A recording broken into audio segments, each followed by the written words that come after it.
When Charlie Brown first shouted into the night, "Isn't there anyone who knows what Christmas is all about?" it's too bad he couldn't have come to us, because we're devoting this entire episode to unwrapping the curious and sometimes weird origins that make up this holiday. Like, why December 25th exactly? Well, that date wasn't handed down with frankincense and myrrh. It was chosen, quite strategically. Back in the early days of Christianity, people wanted to celebrate the birth of Jesus, but pinning down a date was tough. I mean, there wasn't exactly a baby's first Christmas calendar entry back in Bethlehem. So church leaders said something like, "Why don't we choose a date that already means something?" Enter the winter solstice, the shortest day, the longest night, and the world's most famous "Thank Goodness the Sun is Coming Back" party. According to the Julian calendar, the winter solstice was December 25th. So the church leader said, "Pencil us in for that date too." And they did. But here's the plot twist. By the 1500s, that Julian calendar was way out of whack. So the powers that be converted to the Gregorian calendar. That's the calendar that we use today. But some adjustments had to be made. And among them, the winter solstice scooted a few days earlier from December 25th to the 21st.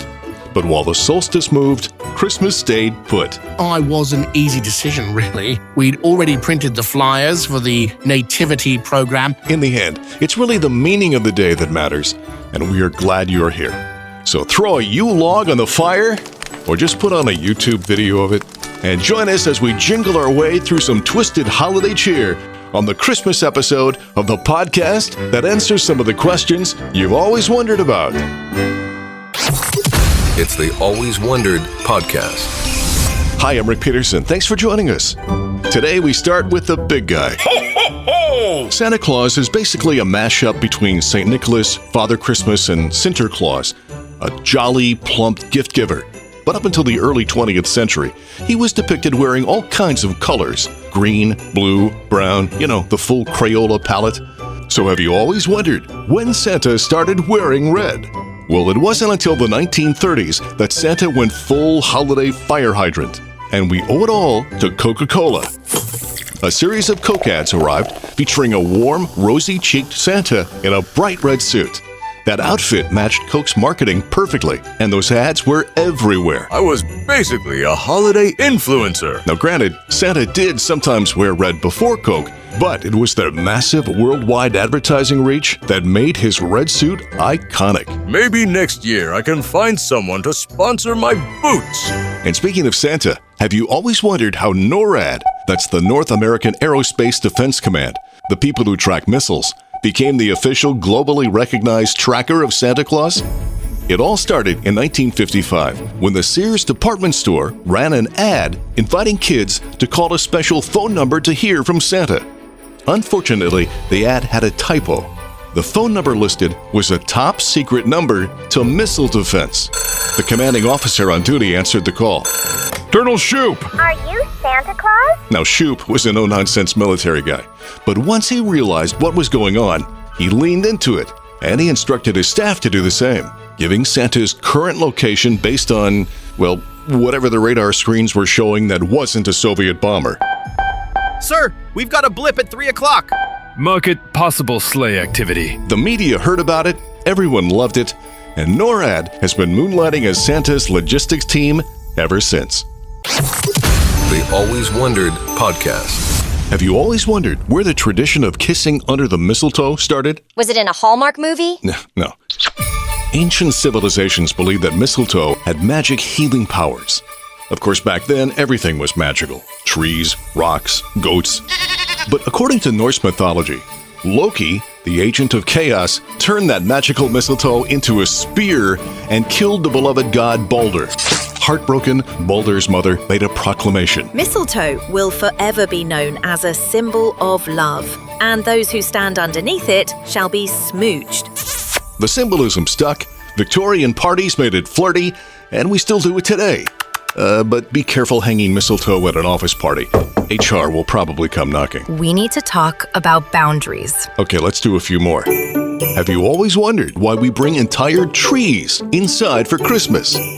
Well, our ancient ancestors were fascinated by evergreens. And around the 1500s, Protestant reformer Martin Luther saw stars twinkling through the branches and said, That's beautiful. I should put that in my house. and he did.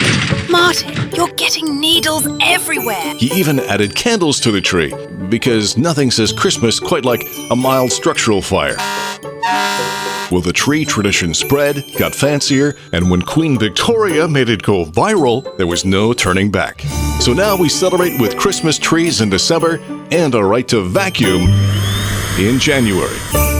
Have you always wondered where candy canes come from? Well, legend says around 1670, a German choir master was trying to keep kids quiet during church, so he bribed them with sugar sticks. And to make them look holy, he had them bent into the shape of a shepherd's staff, just like in the nativity scene. Making it the first church-approved sugar rush. And have you always wondered why we hang stockings at Christmas? The old story starts with a poor widower and his 3 daughters. The girls had virtually nothing, but they did have socks drying by the fire. Well, when St. Nicholas, the original 4th century giver of gifts, heard about their plight, he snuck over one night and, like a pool hustler practicing trick shots, tossed 3 bags of gold down the chimney, landing right in the socks. And over time, gold was replaced by oranges, toys, candy, and the occasional disappointing travel-size shampoo bottle, or what we like to call the stocking stuffer from hotel room number 207. It's the Always Wondered podcast. As our Christmas episode continues, have you always wondered why we wander around the neighborhood like door-to-door salespeople singing at complete strangers? Well, caroling began with the medieval practice of wassailing, which basically was, how do we put it? Trick-or-treating with alcohol? Yeah, that's it. We will gladly sing your blessings, my fine sir, and in exchange, all we request is your finest ale. But as the years progressed, the we demand booze part subsided and caroling became much more polite. Yes, we now only sing for joy and not for liquor. Although, if liquor were offered, we would not be rude. And on the subject of holiday music, have you always wondered why there are 2 distinct versions of the song Have Yourself a Merry Little Christmas?